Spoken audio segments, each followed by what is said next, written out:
జై శ్రీమన్నారాయణ.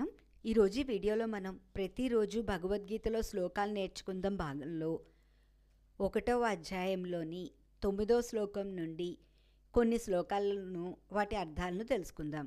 మనందరం కలిసి భగవద్గీత శ్లోకాలు నేర్చుకుందాం అనుకునేవారు దయచేసి నా ఛానల్ని సబ్స్క్రైబ్ చేసి నాతో పాటు భగవద్గీత శ్లోకాలను అర్థాలను తెలుసుకుంటారని కోరుచున్నాను. శ్రీకృష్ణ పరమాత్మనే నమః. 9వ శ్లోకం. అన్యే చ బహవః శూరా మదర్థా త్యక్తజీవితాః నానాశస్త్ర ప్రహరణాః సర్వే యుద్ధ విశారదా. అర్థం తెలుసుకుందాం.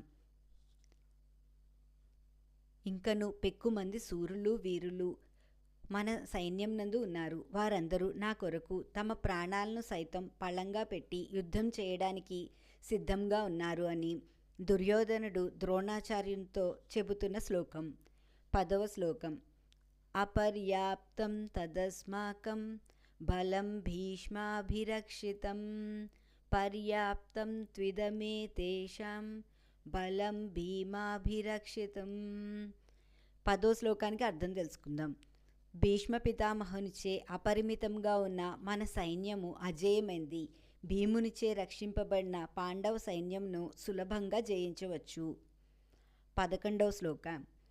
అయనేషు చ సర్వేషు యథా భాగమవస్థితాః భీష్మమేవాభిరక్షन्तు భవంతః సర్వ ఏవ హి. 11వ శ్లోకానికి అర్థం తెలుసుకుందాం.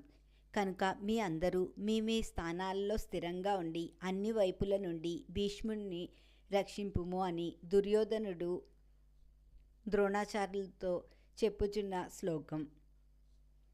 12వ శ్లోకం. తస్య సంజనయన్ హర్షం కురు వృద్ధః పితామహ సింహనాదం వినజ్జోచ్చై శంఖం దద్మౌ ప్రతాపవాన్. 12వ శ్లోకానికి అర్థం. దుర్యోధను మాటలు విన్న భీష్మ పితామహుడు ఉచ్చస్వరంతో సింహనాదం ఒనర్చి శంఖమును పూరించెను అని సంజయుడు దుర్యోధనుతో చెప్పెను. 13వ శ్లోకం.